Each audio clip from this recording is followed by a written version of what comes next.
Bismillahirrahmanirrahim. Assalamualaikum warahmatullahi wabarakatuh. Alhamdulillah di sore hari ini kita telah ditakdirkan oleh Allah untuk bertemu kembali di majelis ilmu di kelas Mahadi Abati, kelas fikih yang akan diampu oleh Al-Ustadz Yulian Purnama Hafidhahullah Ta'ala, yang insya Allah di pekan ini kita akan kembali melanjutkan materi kita di buku Fikih Muyasar. Alhamdulillah Al-Ustadz Yulian Purnama sudah berada di tengah-tengah kita sekalian. Kita langsung saja masuk ke sesi utama, yaitu sesi materi dari beliau Al-Ustadz Yulian Purnama Hafidhahullah Ta'ala. Kepada Al-Ustadz kami persilahkan. Assalamualaikum warahmatullahi wabarakatuh.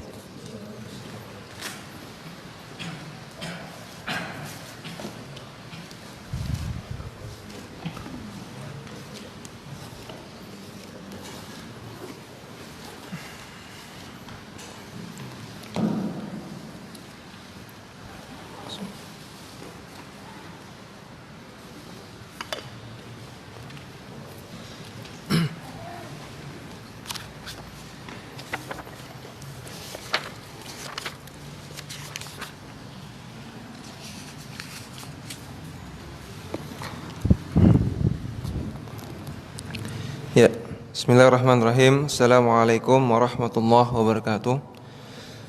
Alhamdulillah rabbil alamin, hamdan katsiran tayyiban barakan fih kama yuhibbu rabbuna wa yardah. Assalatu wassalam ala nabiyina Muhammadin wa ala alihi wa sahbihi ajma'in, amma ba'd. Kita lanjutkan pelajaran dari kitab Al-Fiqhul Muyassar, bab Fiqhul Muamalat, fikih muamalah. Sebagaimana sudah kita sampaikan kemarin bahwasanya bab fikih muamalah ini cukup luas, cukup panjang. Namun karena waktu yang terbatas tidak bisa kita sampaikan semua. Namun insyaallah kita sampaikan yang menjadi pokok-pokoknya. Dan kemarin pokok dari fikih muamalah adalah pertama mengetahui syarat dan rukun jual beli. Dan yang kedua mengetahui jual beli yang terlarang. Nah, ini kita masih membahas tentang seputar syarat dan rukun jual beli. Seputar syarat dan rukun jual beli.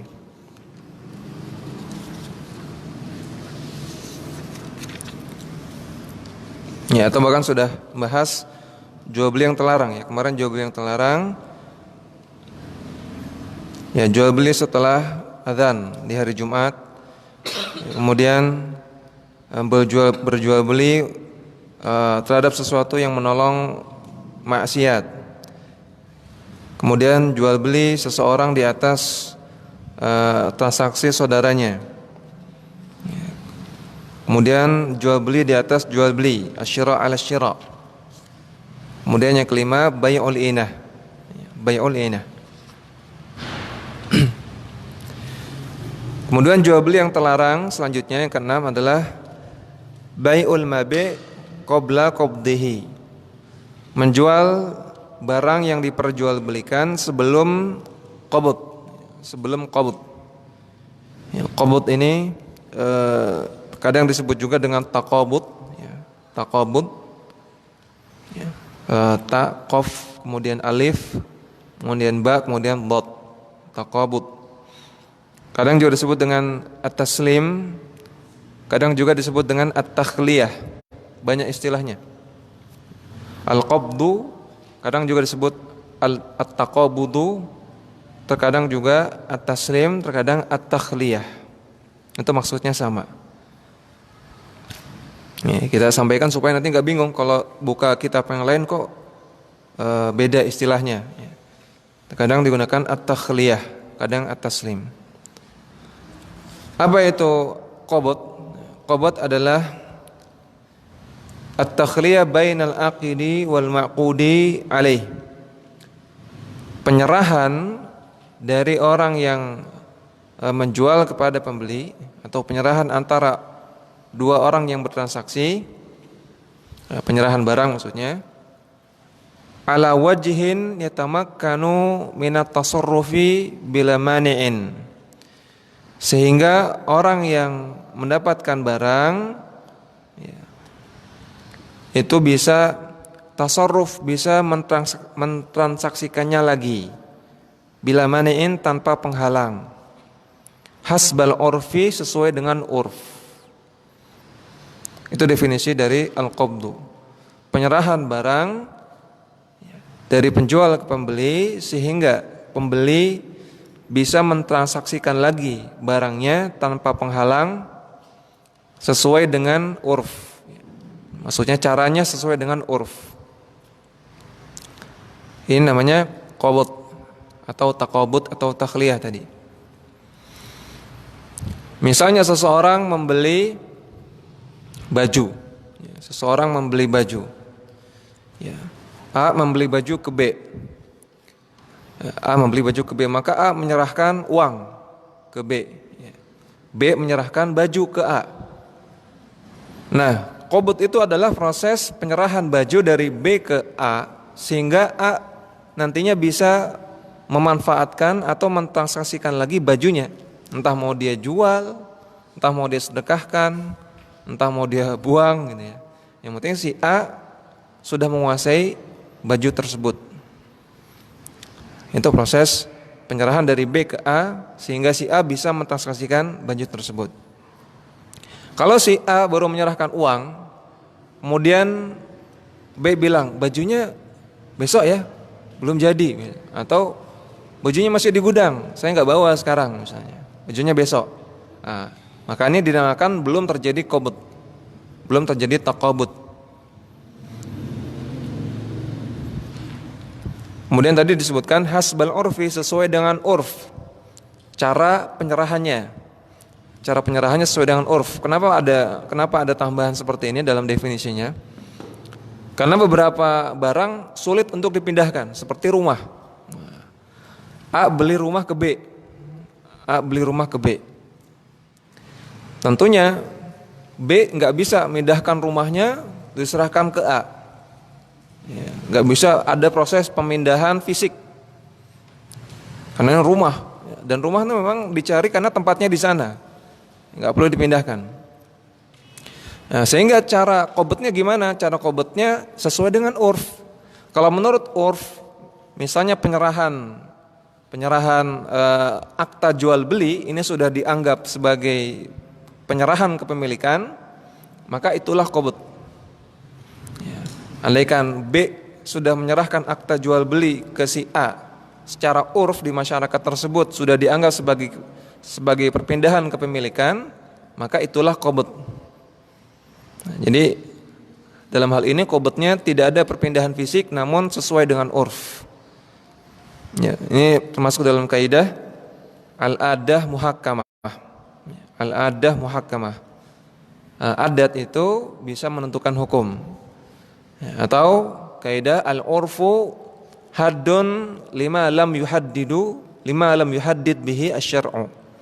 Urf adalah patokan, adalah batasan dalam perkara-perkara yang tidak ada batasannya dalam syariat. Jadi batasannya urf.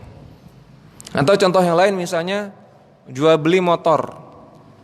Jual beli motor, ya terkadang untuk pemindahan motornya kan ya butuh effort, ya. Butuh tenaga, ya. Harus nunggu pick up-nya, harus nunggu macam-macam. Andaikan secara urf penyerahan kunci itu sudah dianggap sebagai penyerahan kepemilikan, perpindahan kepemilikan, maka penyerahan kunci itu sudah qabd. Penyerahan kunci itu sudah qabd. Ya, walaupun belum terjadi perpindahan fisik motornya. Nah, kalau tadi baju ada perpindahan fisik, bajunya pindah ke rumah si A. Ketika sampai di rumah si A, bajunya atau sudah masuk ke tasnya si A, maka itu baru qabd. Adapun tadi kasus rumah dengan motor tidak perlu ada perpindahan fisik, namun cukup secara urf. Secara urf bagaimana, itulah qabdnya. Nah, di sini jual beli yang terlarang adalah jual beli sebelum terjadi qabd, sebelum terjadi perpindahan kepemilikan. Misaluhu, contohnya ayyashtari sil'atan min syakhsin. Seseorang membeli barang dari seseorang yang lain. Tsumma yabi'uha qabla ayyaqbidaha wa yahuzaha. Kemudian dia menjualnya lagi sebelum terjadi qabd dan sebelum disimpan oleh pembelinya. An Abi Hurairah radhiyallahu ta'ala anhu qala, dari Abu Hurairah radhiyallahu ta'ala anhu beliau mengatakan, qala Rasulullah SAW, Rasulullah bersabda, man ibta'a ta'aman fala yabi'hu hatta yakbidahu. Barang siapa yang membeli makanan, maka jangan menjualnya sampai dia melakukan qabd, sampai terjadi perpindahan kepemilikan.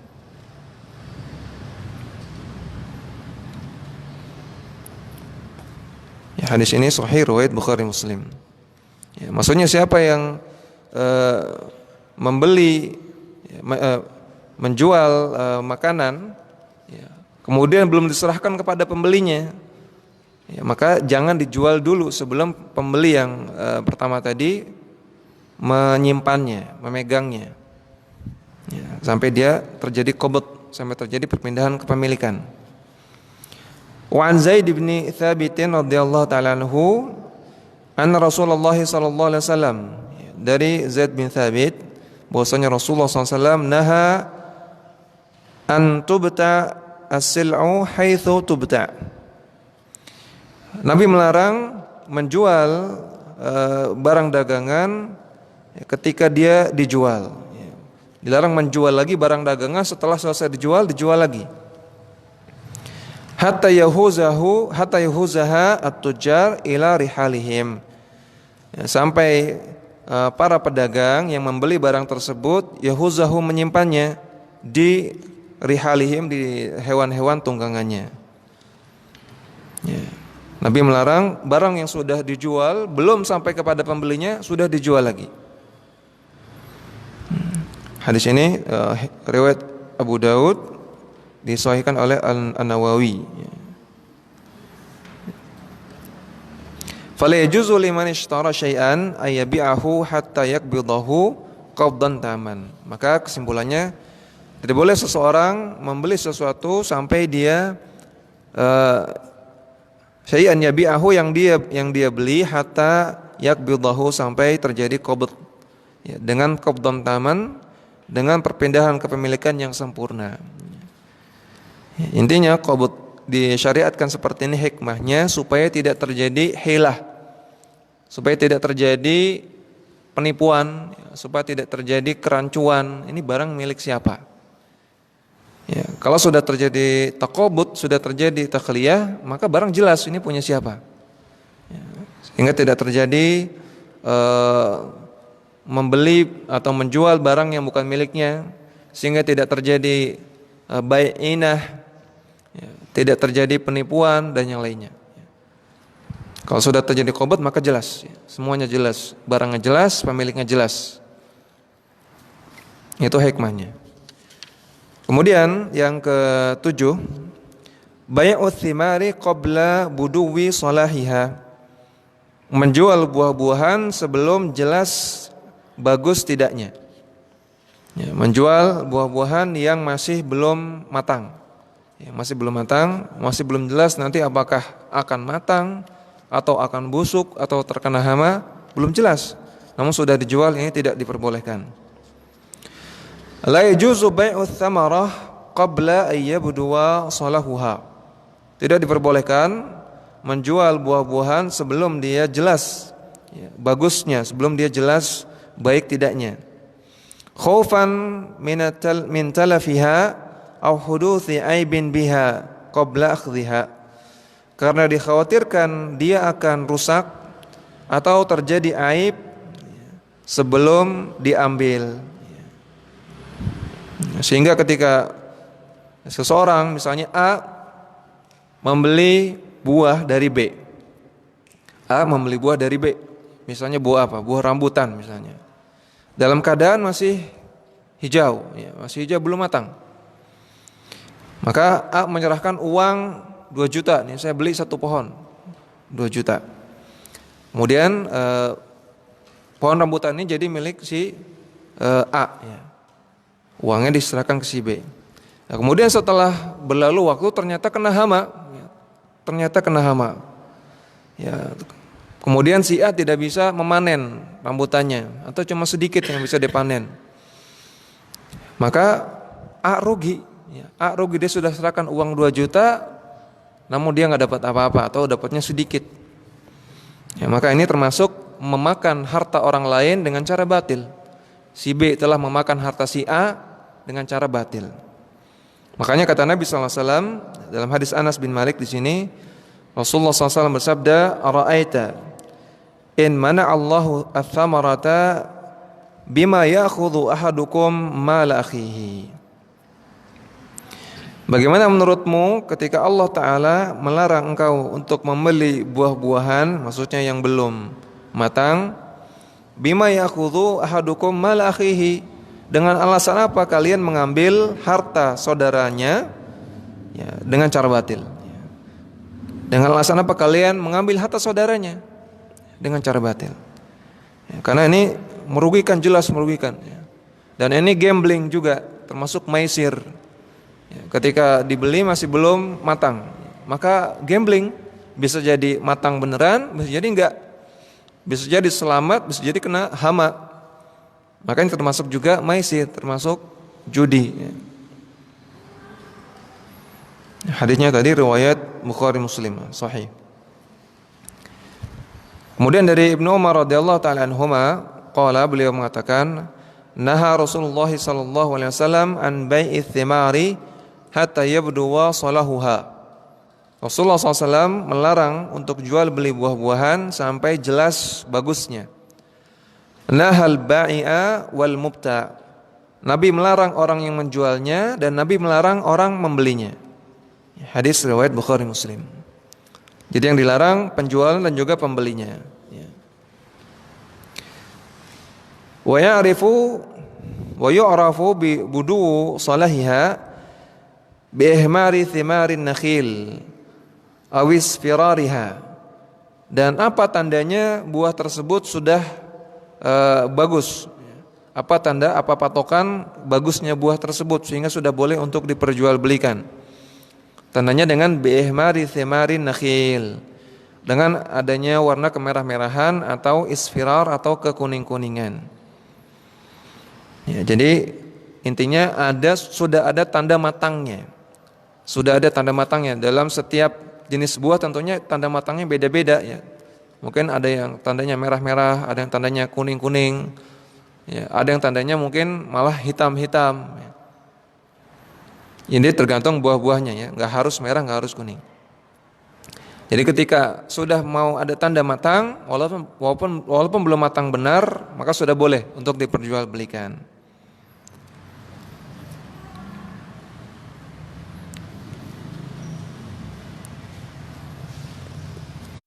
Ya.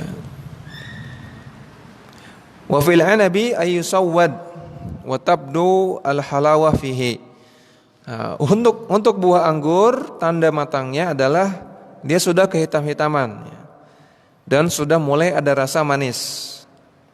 Wa fil hubbi ayaybasa wa yashtadda. Untuk biji-bijian tanda matangnya adalah ketika dia sudah mulai kering dan mulai mengeras. Wa nawidzalika fi baqiyati thimar, dan menuruti tanda-tanda matangnya buah-buahan yang lain yang sesuai dengan tanda matangnya masing-masing. Ya, intinya ini tidak membatasi ya. Intinya masing-masing buah, masing-masing tanaman itu punya tanda matang masing-masing dan kita ikuti itu. Ya, jadi tidak harus dengan tanda seperti yang disebutkan tadi, namun mengikuti masing-masing tanda matang dari buah-buahan dan tanaman. Nah, dan dari sini kita ketahui bahwasanya dalam fikih ini diamalkan ghalabatul dzan. Ya, diamalkan ghalabatul dzan, sangkaan kuat. Ya, walaupun belum yakin matang, tapi sudah ada tanda-tanda matang. Maka ketika itu kita amalkan ghalabatul dzan, sangkaan kuat. Ya, maka tidak semua dzan itu tercela. Makanya kata Allah Ta'ala, inna ba'dadh dzanni itsmun. Sebagian dzan itu dosa, maka sebagian yang lain tidak dosa. Ya. Karena ternyata dalam fikih digunakan dzan, digunakan sangkaan. Ya, namun sangkaan yang kuat. Adzan ar-raji atau ghalabatul dzan, sangkaan kuat.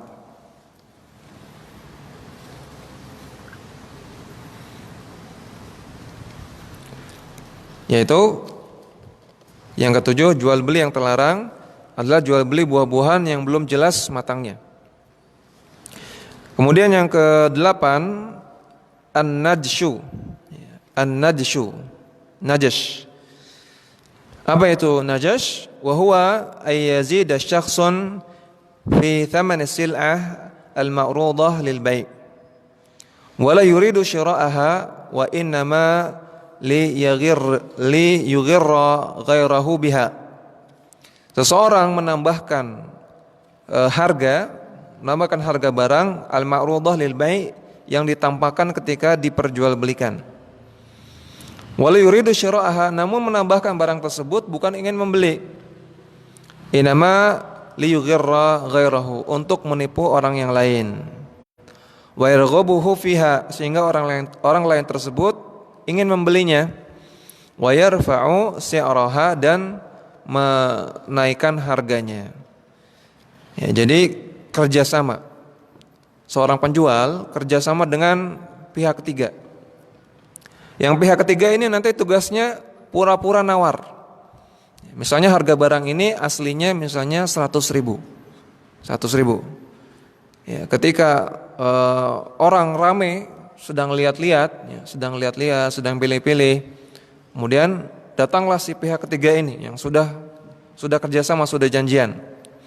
Ya, kemudian tiba-tiba dia bilang, oh, saya beli 200.000 deh. Gitu. Oh, soalnya bagus, saya senang banget misalnya. Atau dengan bahasa-bahasa seperti itu. 200.000 saya beli. Gitu. Nah, sehingga orang lain kan heran, wah ini kok berani beli 200.000. Wah. Sehingga orang lain pun ya, akan beli dengan harga itu 200.000, atau bahkan ada yang membeli dengan harga lebih dari 200.000. Ini namanya najish.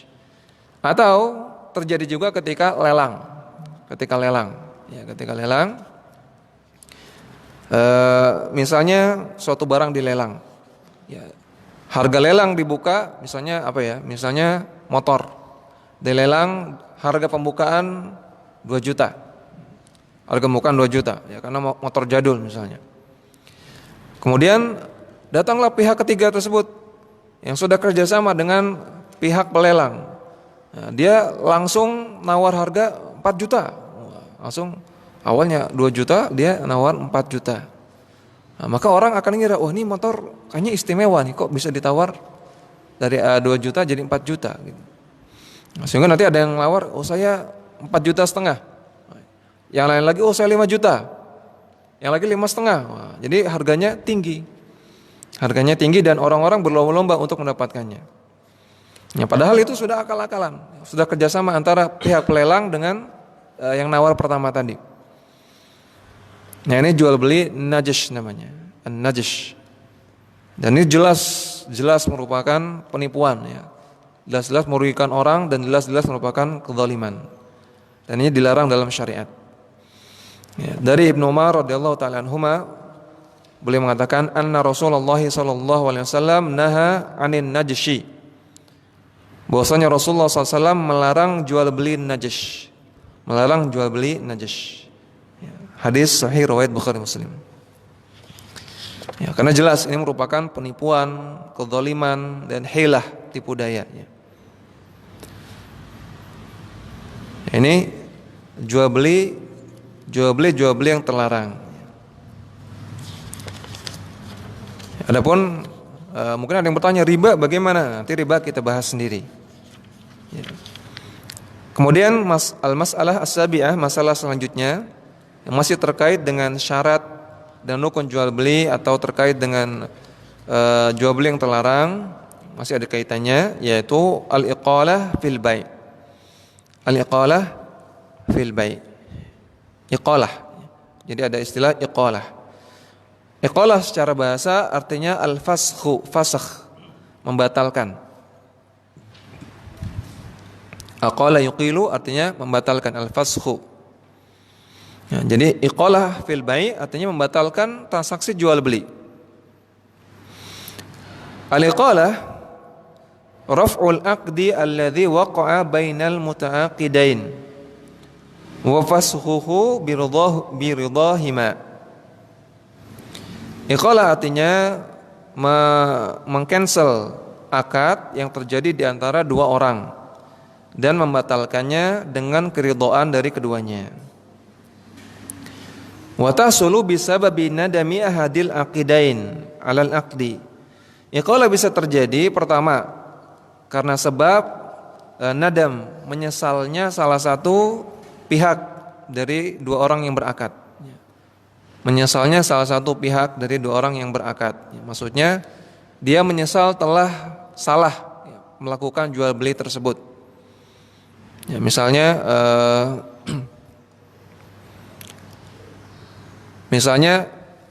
ketika bulan Ramadan, ya, misalnya bulan Ramadan orang ingin usaha, seorang ingin usaha.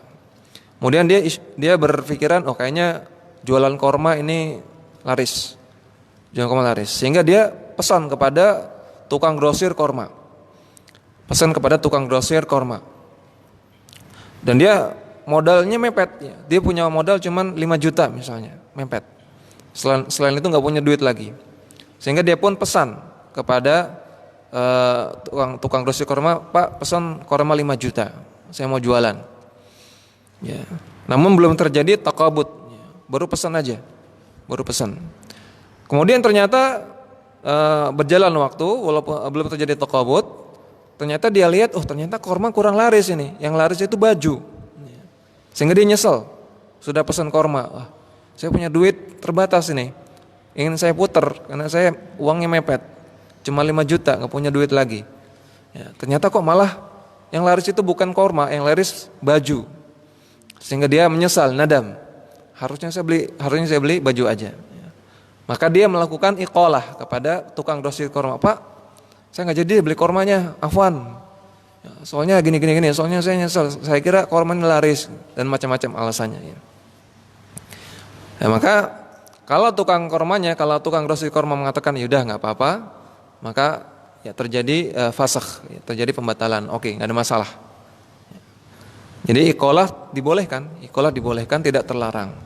Ya. Di sini dijelaskan tentang iqalah karena mungkin sebagian orang ada yang menganggap ini nggak boleh seperti itu. Padahal boleh dalam syariat.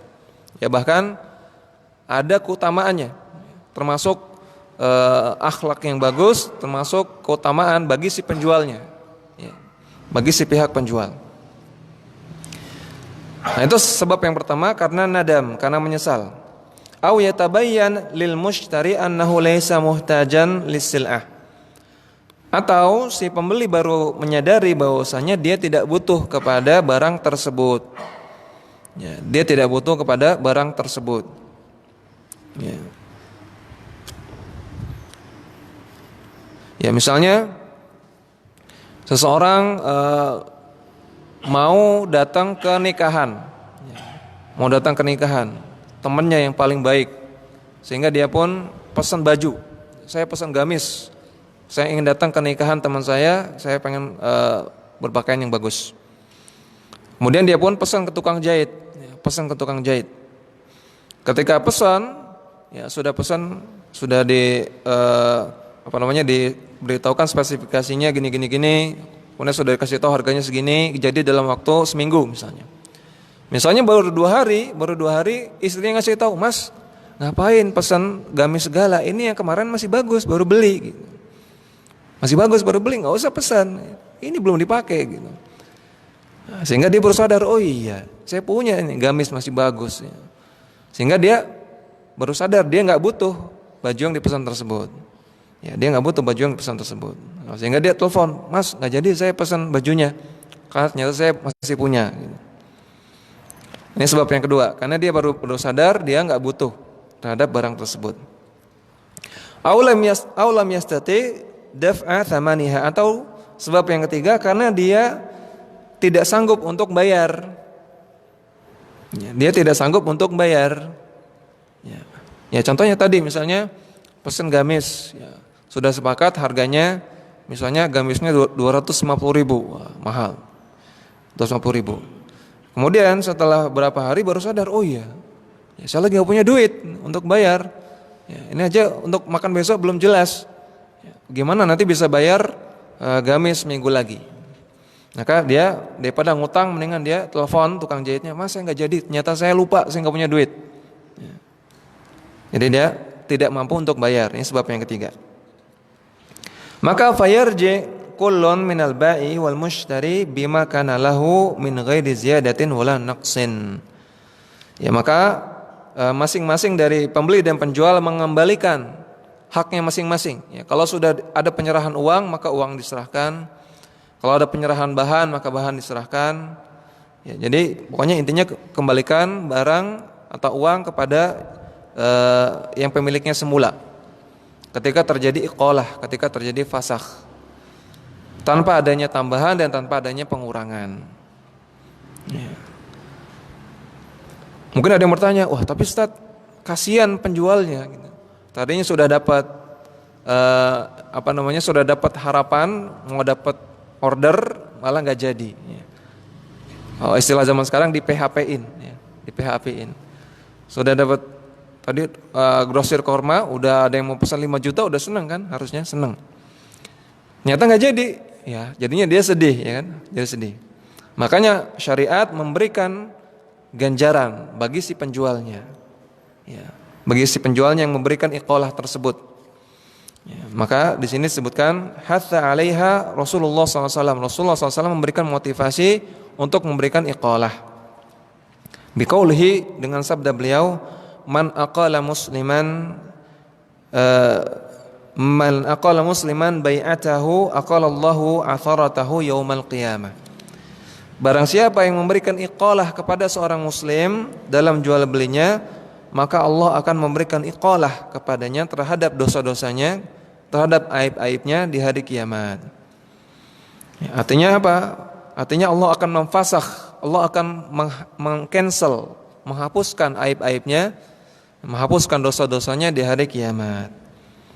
Ya, hadis riwayat Ahmad, Abu Daud, Ibnu Majah, Ibnu Hibban, disahihkan oleh Syalbani.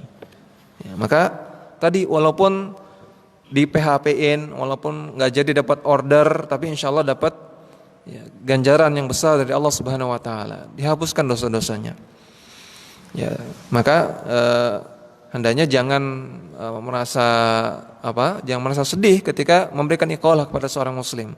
Ya, ketika seseorang muslim nggak jadi order ke kita, nggak jadi beli barang, nggak usah marah-marah. Ya, ini banyak penjual online ya, cuman nanya-nanya aja, dibilang beli kok cuma nanya-nanya, nggak beli, cuma nanya, banyak nanya tapi nggak beli. Ini baru nanya, apalagi kalau sudah beli tapi nggak jadi, dimotivasi oleh syariat untuk legowo. Ya. Apalagi kalau baru nanya, kalau baru nanya lebih legowo lagi. Ya, bahkan kalau sudah beli nggak jadi, harusnya legowo juga, karena dimotivasi oleh syariat. Ya, dan ini juga termasuk memberikan pertolongan kepada sesama muslim. Ya, innallaha fi aunil abdi maka al abdu fi auni akhihi. Sesungguhnya Allah akan memberikan pertolongan pada seorang hamba selama hamba tersebut memberikan pertolongan pada orang lain. Ya, berikan pertolongan. Kalau dia nggak mampu bayar, ya masa kita mau maksa gitu ya. Kita tolong dia daripada dia kesusahan. Ya, daripada dia mengeluarkan uang lebih, ya, padahal dia nggak butuh barang yang dia beli, kasihan. Lebih baik kita tolong supaya dia mudah. Ya, dan juga termasuk memberikan kebahagiaan kepada hati orang lain. Dan juga termasuk ithar. Banyak sekali keutamanya. Ya, keutamaan memberikan iqalah, termasuk tadi iqalah sendiri ada keutamaannya. Kemudian termasuk tolong menolong. Ya, kemudian termasuk ithar, termasuk memberikan kebahagiaan kepada hati seorang muslim. Ya, termasuk ithar. Orang lain bahagia, kita nggak bahagia, itu ithar kan? Kita mendahulukan orang lain supaya bahagia walaupun kita sendiri nggak bahagia. Itu ithar. Banyak sekali keutamaannya memberikan iqalah. Jadi ini perlu diketahui adab bagi seorang penjual ya. Ya, kemudian akdul murabahah. Akad murabahah. Ya, murabahah ini dari kata-kata ar-ribhu, ribah. Riba artinya keuntungan. Ya, riba artinya keuntungan. Karena akad murabahah ini ya nanti sangat menonjolnya dalam masalah keuntungannya. Murabahah bai'us sil'ah bi thamaniha al-ma'lum bainal muta'aqidain bi ribhin ma'lumin bainahuma. Murabahah artinya menjual barang dagangan dengan sama-sama mengetahui harganya antara dua orang yang bertransaksi. Biribhin ma'lumin, dengan juga diketahui untungnya bainahuma, di antara keduanya. Misaluha, contohnya, yaqulu sahibus sil'ah, seorang yang memiliki barang dagangan mengatakan, ra'su mali fiha 100 riyal, modal saya 1000 riyal di sini. Ubayyuka iyaha bil mi'ah. Ya.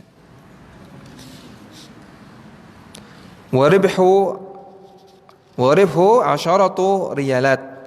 Saya menjual kepada kamu 100 plus 10 real. Jadi 110 saya jual. Modal saya untuk beli barang ini 100 real. Saya jual kepada kamu 110 real.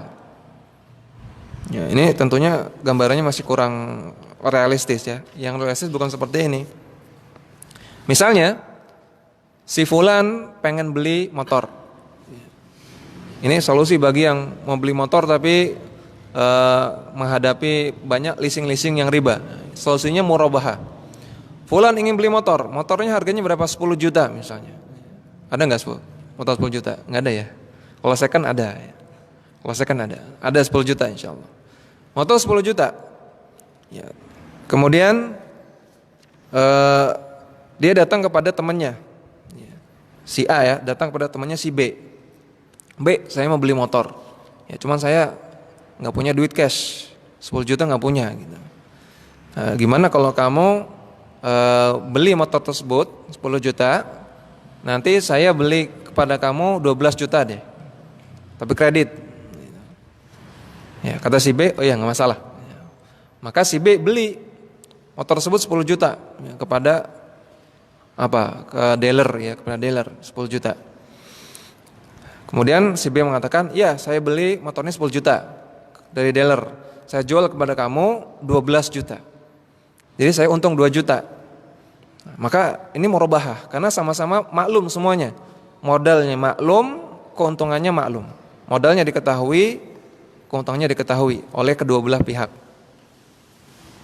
Ya, ini solusi ya, untuk tadi terhadap ingin beli sesuatu, ya, namun tidak pengen kena riba. Ini solusinya murabahah. Ya, namun tentunya ini harus dengan orang yang benar-benar kita CS-an banget, teman banget ya. Siapa yang mau ngasih ngutangan 10 juta kecuali teman yang baik ya, yang percaya sama kita gitu. Ya, murabahah seperti itu. Ya, atau beli rumah, fulan saya mau beli rumah. Harganya 200 juta, tapi saya nggak punya duit 200 juta. Ya, tapi saya bisa nyicil insyaallah. Maka dia datang ke si fulan, fulan beli dari developer 200 juta. Kemudian dibilang pada temannya tadi, wahai fulan, saya sudah beli rumah ini 200 juta. Jadi saya modalnya 200 juta, saya jual ke kamu 250 deh. Gitu. Kamu bayar ke saya kredit nggak apa-apa. Maka ini juga murabahah, dibolehkan. Fal bai'u ala hadhihi surah sahihun. Jual beli dengan bentuk seperti ini sah. Jual beli murabahah seperti ini sah. Idza ulimal bai'u wal mushtari miqdara thaman wa miqdara ribah. Kalau penjual dan pembeli sama-sama mengetahui kadar dari mengetahui modal, mengetahui harga modal, harga pokok, dan juga mengetahui keuntungannya. Ya. Namun dengan syarat, ya di sini tidak disebutkan, ya dengan syarat sudah terjadi taqabud, ya, sudah terjadi perpindahan barang dari tadi kalau motor dari dealer ke si B, ya, yang mau belikan si A awalnya, dia minta tolong ke si B untuk belikan secara murabahah. B yang beli ke dealer, ya maka harus ada perpindahan dari dealer ke si B dulu. Ada perpindahan dari dealer ke si B sehingga barang ini jelas punya si B. Baru si B jual ke si A tadi 12 juta. Demikian juga rumah. Rumah ketika tadi si A beli ke si B, rumah harganya 200. Si B beli ke developer 200 juta. Maka dari developer harus ada taqabud dengan si B. Perpindahan kepemilikan bahwasanya rumah ini sudah jadi milik si B dengan akta jual beli kah atau dengan sertifikat atau yang lainnya. Baru nanti si B menjual kepada si A. Si A nih, ini rumah sudah milik saya A. Ini buktinya nih, akta jual beli atau sertifikat. Nah, saya jual kepada kamu 250 juta. Sudah ada perpindahan. Nah, kebanyakan yang terjadi di leasing ya, di bank, jual beli rumah seperti ini atau jual beli motor, jual beli kendaraan, belum ada taqabud. Ya, karena sebetulnya yang mereka lakukan itu bukan murabahah, tapi utangan. Ya. Ya, misalnya bank, ya, transaksi seseorang dengan bank. Yang bikin rumah kan developer ya, bukan bank ya. Jadi ada pihak ketiga bank.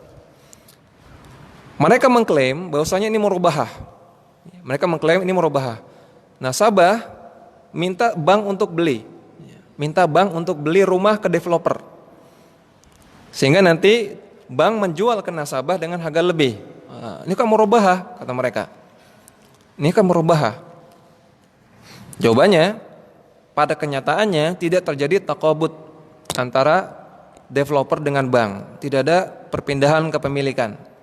Tidak ada perpindahan kepemilikan. Rumahnya masih milik developer. Kemudian sudah dijualkan ke nasabah. Belum jadi milik bank. Masih milik developer. Langsung dijualkan ke nasabah.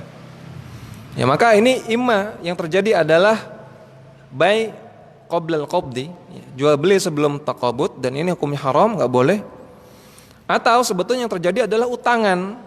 Ya, B ini bank ini cuman ngasih uang ke nasabah. Nih saya kasih uang untuk beli rumah ke developer. Beli rumahnya langsung ke developer, bukan lewat bank, namun nasabah ini yang beli rumah ke developer. Namun bank ngasih uang, namun nanti bayarnya lebih ke bank. Dua kemungkinan ini, dan dua-duanya batil, dua-duanya haram, nggak boleh. Ya. Al-bai' qabla qabdi, atau sebetulnya yang terjadi adalah riba dalam hutang. Itu. Buktinya, rumah kalau sudah lunas, ya, sertifikat atas nama siapa? Nasabah, bukan atas nama bank. Ya, dan tidak pernah ada tercantum nama bank dalam sertifikat. Kemudian juga kalau rumah itu kenapa-napa, misalnya ketika dipakai ternyata kok temboknya bolong-bolong, karena kurang bagus pasirnya atau kurang bagus batakonya, atau misalnya tanahnya ambles misalnya, maka komplainnya kepada siapa? Developer kan? Bukan kepada bank. Harusnya kalau emang murabahah, ini rumah milik bank. Kalau murabahah beneran, rumah milik bank. Harusnya komplainnya ke bank, bang, ini temboknya bolong nih. Tapi nyatanya kita komplain kepada siapa? Developer. Maka ini bukti nyata bahwasanya itu milik developer rumahnya, bukan milik bank, dan tidak terjadi murabahah. Walaupun mereka menamakan murabahah. Nah, ini makanya ya hati-hati dengan penamaan ya, karena banyak sekali orang melakukan yang haram dengan mengubah namanya. Sehingga nampaknya seperti halal. Ya, adapun murabahah yang benar-benar murabahah, hukumnya boleh. Al-murabahah bai'un tahaqqaqa fihi ridal muta'aqidain wal hajatu masatun ila jawazihi. Murabahah adalah jual beli yang terdapat ridha di antara kedua orang yang bertransaksi. Dan kebutuhan sangat-sangat mendesak untuk dibolehkannya jual beli seperti ini. Li'anna ba'dhan nas la yuhsinu syira' ibtida'an, karena sebagian orang tidak pintar untuk membeli. Fa ya'tamidu 'ala ghairihi fi syira', sehingga dia bergantung pada orang lain untuk membelinya. Wa yaziduhu ribhan muhaddadan ma'luman bainahuma. Sehingga yazidu ribhan, terdapat adanya keuntungan yang makluman yang diketahui di antara keduanya. Ya, jadi di antara alasan yang dibolehkan murabahah adalah karena sebagian orang nggak pintar beli. Ya. Ya, mungkin simbah-simbah yang ada di kampung ya, ingin beli HP, tentunya mereka nggak pintar cari HP di mana konternya yang murah di mana. Ya, sehingga dia minta tolong belikan saya HP, nanti terserah kamu jual ke saya berapa. Gitu. Ya, tahu tadi sebab yang kedua, sebagian orang ingin membeli dengan kredit ya, karena dia nggak mampu untuk bayar cash, sehingga dengan kredit namun dengan cara murabahah. Kemudian masalah selanjutnya bai'ut taqsid ya, jual beli dengan cara kredit. Wal bai'us sil'ah huwa bai'us sil'ah ila ajal muhaddadin. Taqsid atau jual beli kredit adalah jual beli barang dengan jangka waktu tertentu. Wa yuqassid fihi athaman aqsatan mutaaddidah. Kemudian pembayarannya dipotong-potong ya. Dipotong-potong dipecah menjadi beberapa kali. Kullu qistin lahu ajalun ma'lumun yadfa'uhu al-mushtari. Nah, setiap potongan tersebut punya jangka waktu tertentu yang diserahkan oleh pembeli. Intinya jual beli kredit, kita sudah paham semua kredit.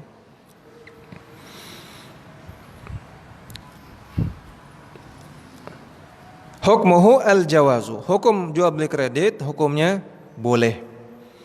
An Aisyah radhiyallahu taala anha qalat, beliau mengatakan, ishtara Rasulullah sallallahu alaihi wasallam min Yahudiyyin ta'aman binasi'atin ay bi ajalin. Rasulullah SAW pernah membeli makanan secara tempo, secara kredit, ya, dari seorang Yahudi. Warahinahu dir'an lahu min hadidin, dan Nabi SAW juga menggadaikan baju besinya kepada orang Yahudi tersebut, min hadidin, yang itu dari besi. Hadis sahih riwayat Bukhari Muslim. Ya, maka dari hadis ini Nabi SAW saja pernah jual beli kredit, pernah kredit untuk beli makanan. Luar biasa. Betapa sederhananya Nabi kita SAW, ya. Beli makanan saja harus kredit. Beda dengan kita, mungkin di antara kita diberikan kecukupan untuk makanan sehari nggak pernah kredit. Ya. Beli nasi apa antum pernah kredit? Nggak. Insya Allah cash semua. Beli bakso apakah kredit? Nggak. Insya Allah cash semua. Tapi Rasulullah SAW sampai kreditnya, luar biasa. Dan juga di sini menunjukkan bolehnya kita bermuamalah dengan orang Yahudi. Bermuamalah dengan orang Yahudi boleh. Rasulullah juga pernah bermuamalah dengan orang Yahudi, bahkan beli makanan. Rasulullah nggak was-was ini halal apa enggak. Nggak ada sertifikat halalnya ini. Makanannya dari orang Yahudi nggak ada label halalnya, tapi Rasulullah beli. Karena hukum asal makanan itu halal. Ya, hukum asal makanan itu halal sampai diyakini ada zat yang haram di sana. Dan juga ini menunjukkan bahwasanya bolehnya jual beli kredit. Bolehnya jual beli kredit. Dan ini perlu diperhatikan, ya, oleh antum semua, karena banyak sekali masyarakat yang menganggap bahwasanya jual beli kredit itu haram, ya. Terutama ketika sedang bangkitnya ghirah masyarakat untuk menjauhi riba. Ya, masyarakat sedang semangat-semangatnya untuk menjauhi riba, namun ada efek samping. Mereka salah paham, ya, sehingga mereka menganggap semua yang kredit itu riba.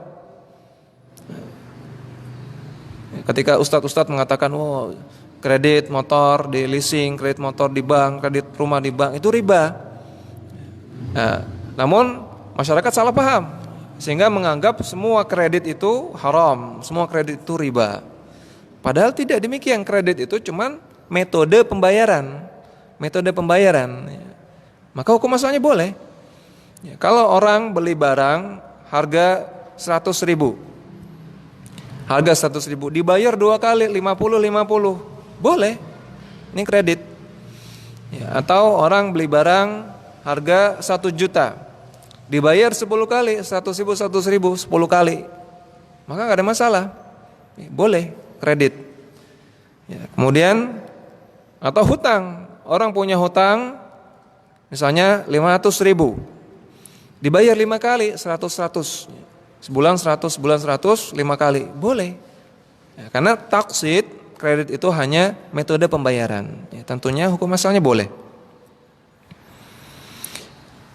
Wal bai'u bihadhihi tariqah fihi faidatun likullin minal ba'i wal mushtari. Jual beli dengan cara seperti ini memiliki faedah, memiliki manfaat bagi setiap pihak, baik pembeli ataupun penjual. Fa inal ba'i yazidu fi mabi'atihi wa yu'addidu min asalibihi fi taswiki bidha'atihi. Karena penjual bisa menaikkan omsetnya, ya, bisa menambah jumlah penjualannya, bisa banyak closing.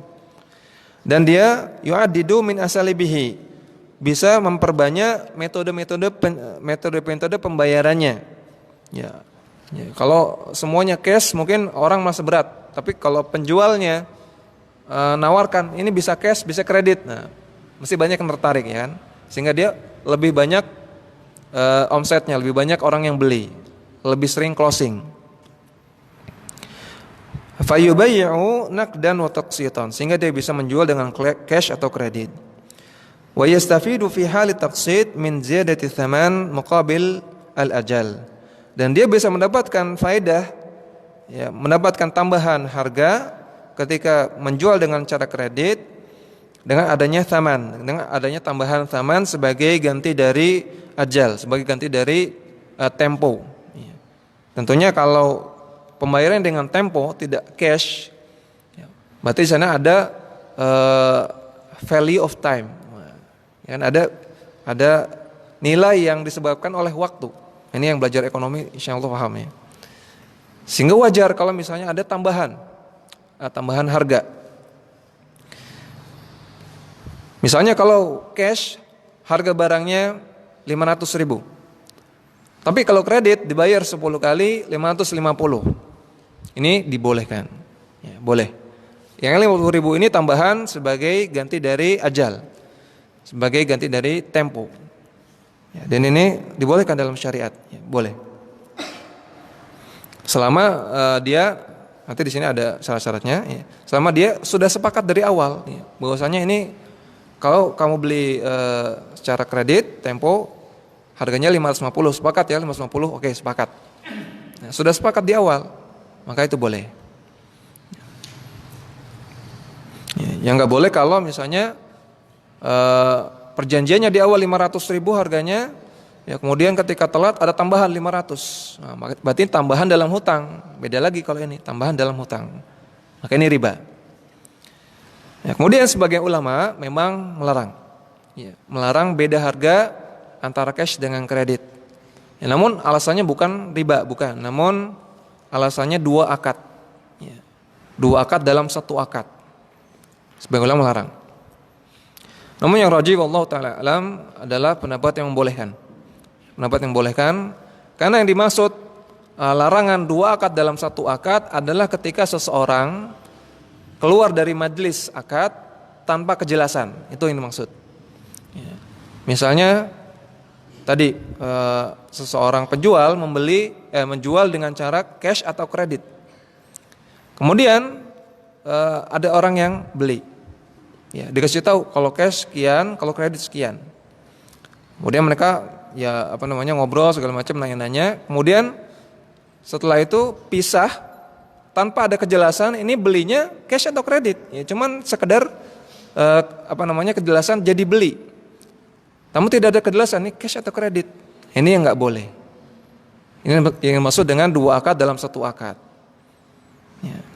Ketika mereka berpisah dari majelis akad tanpa kejelasan akad mana yang dipilih, itu yang dimaksud. Adapun dua harga, perbedaan harga antara kredit dengan cash ini tidak termasuk hadis tersebut. Ya, tidak termasuk hadis larangan dua akad dalam satu akad.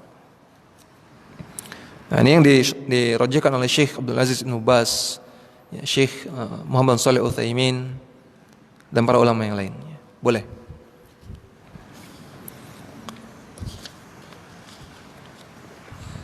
Syurutus sihhati bai' taqsid. Syarat sahnya jual beli kredit. Yushtaratu li sihhati bai' taqsid idhafatun ila syurutil bai' al-mutaqaddimah ma yali. Selain syarat-syarat jual beli yang sudah disebutkan kemarin, untuk jual beli kredit ada syarat-syarat tambahan. Yaitu sebagai berikut. Yang pertama, antakuna sil'ah bihauzatil ba'i wa tahta tasarrufihi indal aqdi. Barang yang diperjualbelikan itu berada dalam kepemilikan si penjual ketika ditransaksikan. Ya. Barang yang diperjualbelikan itu berada dalam kepemilikan si penjual. Ya, ini maksudnya agar tidak terjadi seperti tadi, ya murabahah abal-abal. Ya, murabahah abal-abal. Karena si bank yang dia mengklaim menjual rumah kepada nasabah, dia jualnya dengan cara kredit kan? Dengan cara taksid kredit. Namun ternyata rumahnya belum dalam kepemilikannya. Maka ini enggak boleh. Ya. Belum dalam kepemilikannya. Bahkan dia sama sekali enggak beli sebetulnya si bank tersebut. Maka ini tidak diperbolehkan. Kemudian yang kedua, la yajuzu ilzamul mushtari. Tidak diperbolehkan memaksa pembeli indal aqdi au fima ba'd. Ketika transaksi atau setelahnya, bidaf'in mabalaghin zaidin ala ma ittafaqa alaihi indal aqdi. Memaksa untuk membayar sejumlah tambahan harga di luar dari yang disepakati ketika akad. Ya, tadi misalnya yang paling sering terjadi denda. Ya, ketika sepakat kalau barangnya dijual dengan kredit harganya 550 tadi. Namun ternyata ketika berjalan pembayaran kredit ada paksaan untuk bayar denda. Ya, karena kamu telat bayar ditambah 50.000 misalnya. Ini denda, maka ini nggak boleh. Ini nggak boleh dan termasuk riba. Kemudian yang ketiga, yahrumu 'alal mushtari al-muli'i al-mumatilah fi sadadi ma halla minal aqsat. Tidak diharamkan bagi pembeli yang muli. Al-muli'u artinya orang yang mampu. Orang mampu membayar. Orang yang mampu membayar angsuran tidak diperbolehkan menunda pembayaran angsuran. Ya, tidak boleh menunda bayar angsuran. Tadi misalnya harga 500.000 diangsur 5 kali sebulan 100. Nah, ketika sudah berjalan sebulan nggak bayar, nggak boleh. Padahal dia mampu. Ya, nggak boleh. Dan ini termasuk kezaliman. Ya, kata Nabi SAW, matlul ghaniyyi dzulmun. Orang yang ghani, orang yang mampu, kemudian matlul, dia menunda pembayaran, ini termasuk dzulmun, termasuk kezaliman. Kemudian yang keempat, la haqqa lil ba'i minal ihtifadz bi milkiyatil mabi' ba'dal bai'. Penjual tidak punya hak untuk menyimpan barang yang sudah diperjualbelikan setelah terjadi transaksi. Ya, walaupun belum lunas. Ya. Jual beli kredit ketika sudah terjadi kesepakatan dalam akad, maka barang sudah jadi milik pembeli walaupun belum lunas. Sudah jadi milik pembeli ya. Perlu digarisbawahi sudah jadi milik pembeli, bukan lagi milik penjual walaupun belum lunas. Maka tidak ada hak bagi penjual untuk nyimpan barang tersebut atau menguasai atau mentransaksikan. Ya, misalnya jual beli motor tadi harga 10 juta. Ya, dicicil 10 kali, sebulan 1 juta. Baru jalan 1 bulan 1 juta.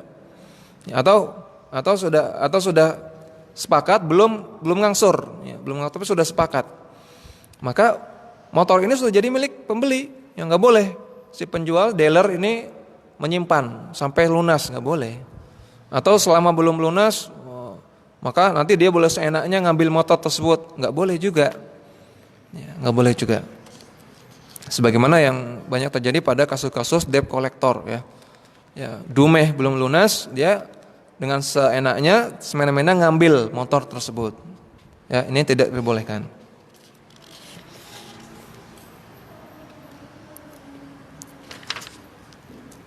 Ya, kita bahas yang selanjutnya. Mudah-mudahan cukup waktunya tentang riba. Ta'rifur riba wa hukmuhu. Definisi riba dan hukumnya. Riba secara bahasa artinya az-ziyadah, tambahan. Secara syar'i artinya ziyadatu ahadil badalain al-mutajanisain min ghairi iqabil hadhihi ziyadah 'audun. Tambahan kepada ahadul badalain al-mutajanisain, salah satu jenis barang yang dipertukarkan, min ghairi iqabil hadhihi ziyadah 'audun. Ya, tanpa iqabil, tanpa diganti hadis ziyadah audun dengan barang yang lain.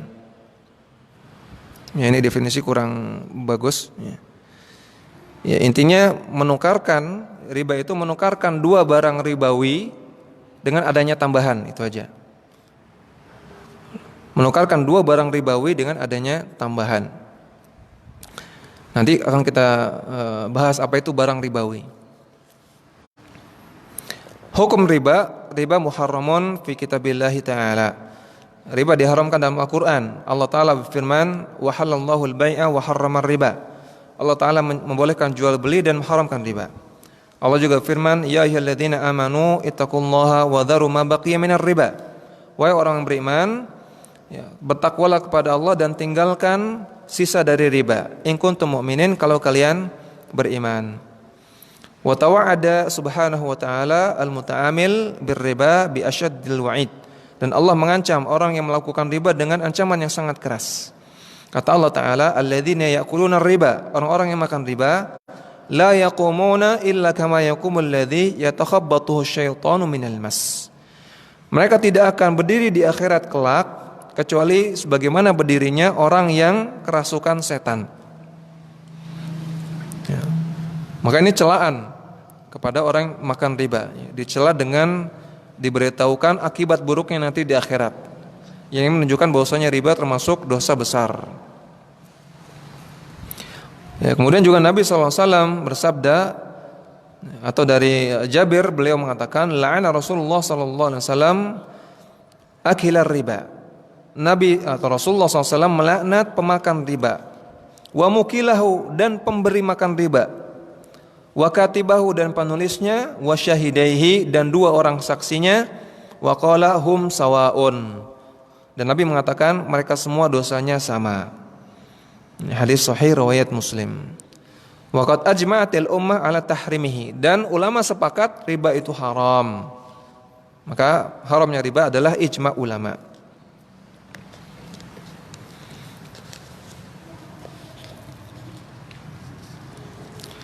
Kemudian juga Allah katakan dalam surat Al-Baqarah ayat 276, yamhaqullahu riba wa yurbis sadaqat.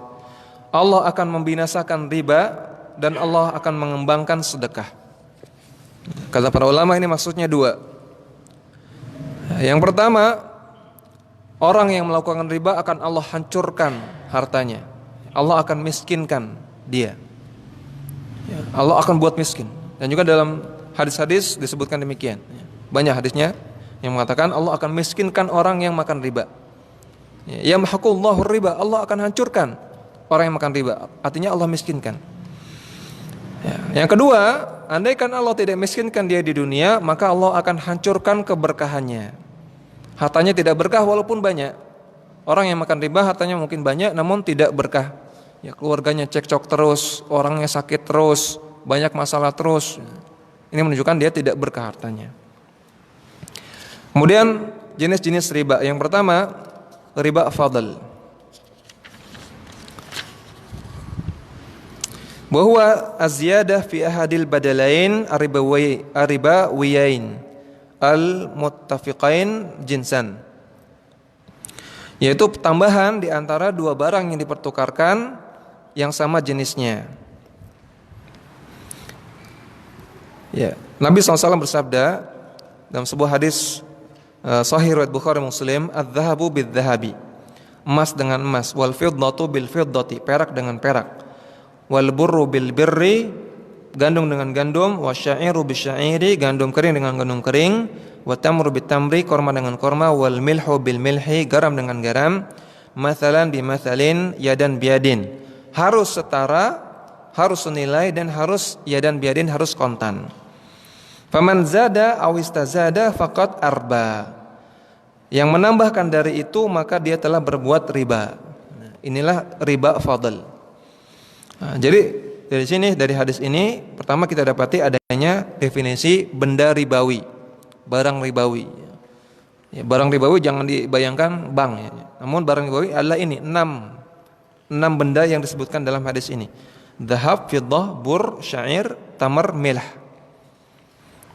Ya, emas, perak, gandum basah, gandum kering, kemudian korma dan garam. Ini 6 benda ribawi. Artinya benda ini kalau dipertukarkan harus ada 2 syarat, mithlan bimithlin, yadan biadin, setara nilainya sama, dan harus kontan, nggak boleh tertunda, harus kontan di majelis akad langsung. 6 benda ini. Terus gimana kalau uang, Ustaz? Ini uang nggak disebutkan. Nah, para ulama mengkiaskan 6 ini dengan yang lainnya. Nah, makanya disitu disebutkan ya, fal illatur riba fi hadhil asya al-kailu wal wazan.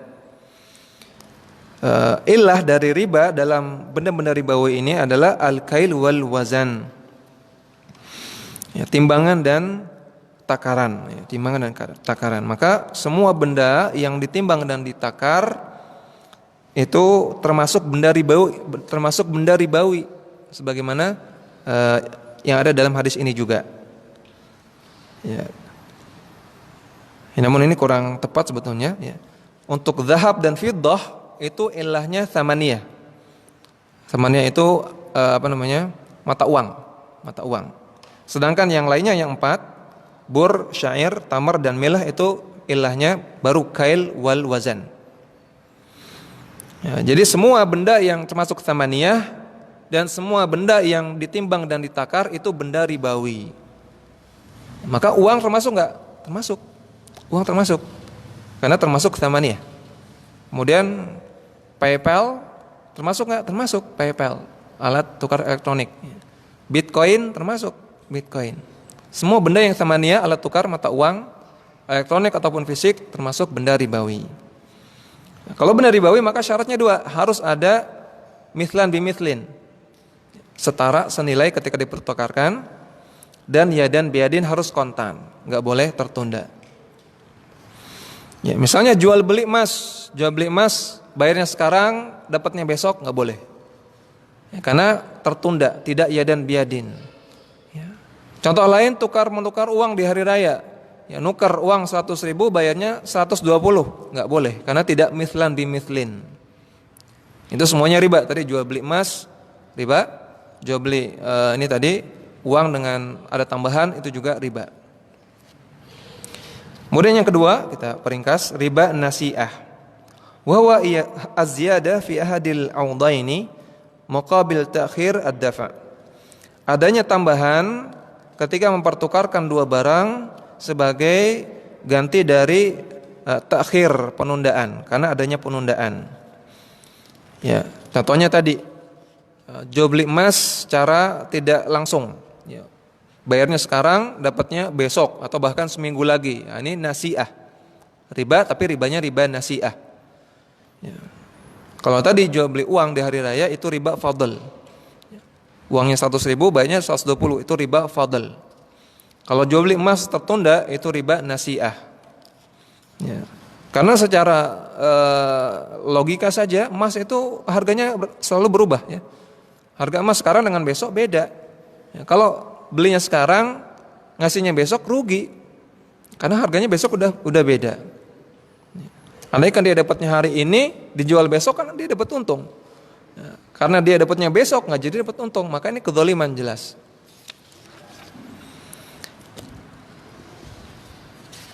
Ya, dalil terlarangnya riba nasi'ah hadisnya sama tadi. Ya, adzhab wadzhab wal fiddah bil fiddah, al-bur bil bur dan seterusnya, itu juga hadis yang melarang riba nasi'ah. Karena di sana disyaratkan harus yadan biadin, harus kontan. Kemudian juga Nabi bersabda, wala tabi'u minha ghaiban binajizin.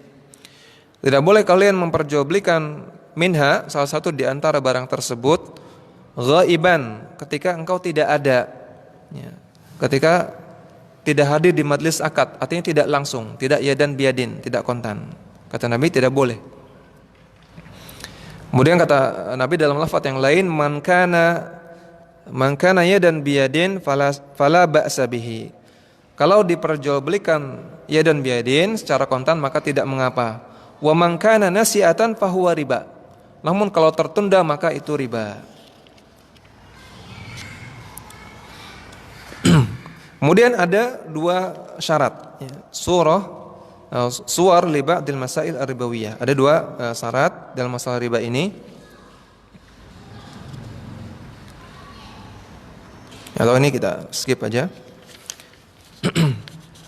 Nah, jadi fokus ke hadis tadi, adzhab bidzahab wal fiddah bil fiddah wal bur bil bur, syair bil syair, at-tamr bil sya'ar, tamr bil tamr, al-milh bil milh. Ya, 6 ini coba antum perhatikan hadis itu. Kalau yang dipertukarkan itu sama jenisnya, emas dengan emas, sama jenisnya, fadal, maka syaratnya 2, harus yadan biadin dan mithlan bimithlin. Kalau jenisnya beda namun masih benda ribawi, ya, misalnya menukar emas dengan perak, emas dan perak dua-duanya benda ribawi, namun jenisnya beda, yang satu emas satu perak, maka syaratnya 1, yaitu yadan biadin. yadan biyadin. Ya, karena dalam hadisnya ini sebenarnya hadisnya diringkas, ya. Nabi mengatakan fa idza ikhtalafat hadhil asya fala ba'sa bihi idza kana yadan biyadin. Kalau beda jenisnya maka tidak mengapa kalau yadan biyadin, kata Nabi. Jadi menukarkan emas dengan perak boleh asal kontan. Kemudian tamar, korma dengan gandum boleh asal kontan. Kemudian kalau menukarkan salah satu barang yang ada di sini dengan selain benda ribawi, benda yang tidak termasuk di sini. Misalnya menukarkan emas dengan HP. Jual beli HP, beli HP tapi pakai emas. Maka tidak ada syarat apa-apa, boleh. Ya, nggak harus yadan biyadin, tidak harus mithlan bimithlin. Boleh kontan, boleh tertunda, boleh kredit. Ya. Boleh sama nilainya, boleh enggak. Ya. HP ini nilainya berapa kalau kita hitung harga produksinya? Misalnya nilainya nilainya 500.000, tapi kita beli dengan emas harga 1 juta. Boleh, nggak ada masalah gitu ya, nggak ada masalah. Ya. Yang semisal dengan emas uang, jadi boleh kita beli HP dengan uang, boleh. Tidak harus kontan dan tidak harus senilai. Ya, mungkin itu yang bisa kita bahas. Ya, mohon maaf, mungkin Anda kurang memanage waktunya dengan baik sehingga pembahasan lebih banyak Anda ringkas-ringkas. Ya. Namun, insyaallah mudah-mudahan Allah berikan kepahaman kepada antum sekalian. Dan mungkin kalau di antara antum ada yang belum paham dan ada yang ingin antum tanyakan di kitab tersebut, antum sampaikan ke panitia, insyaallah nanti Anda jawab lewat WA insyaallah. Demikian, wassallallahu ala nabiyina Muhammadin wa ala alihi wasallam wa akhiru da'wana alhamdulillahi rabbil alamin. Subhanakallahumma wa bihamdika asyhadu an la ilaha illa anta astaghfiruka wa atubu ilaik. Assalamualaikum warahmatullahi wabarakatuh.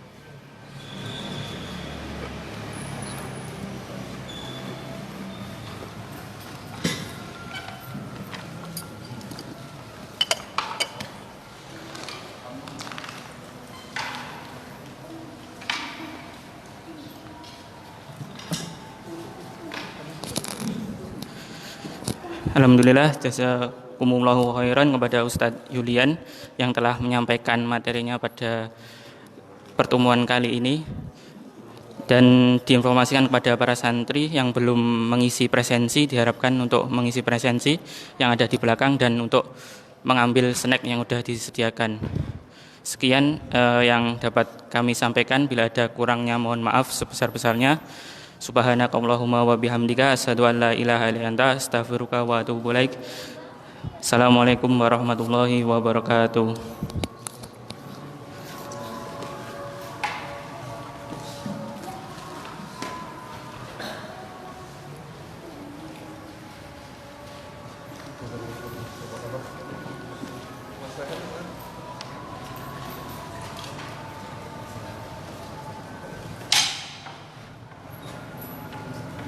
Selamat Mas. Baru bertengok ini. Gimana? Lancar nggak asinya?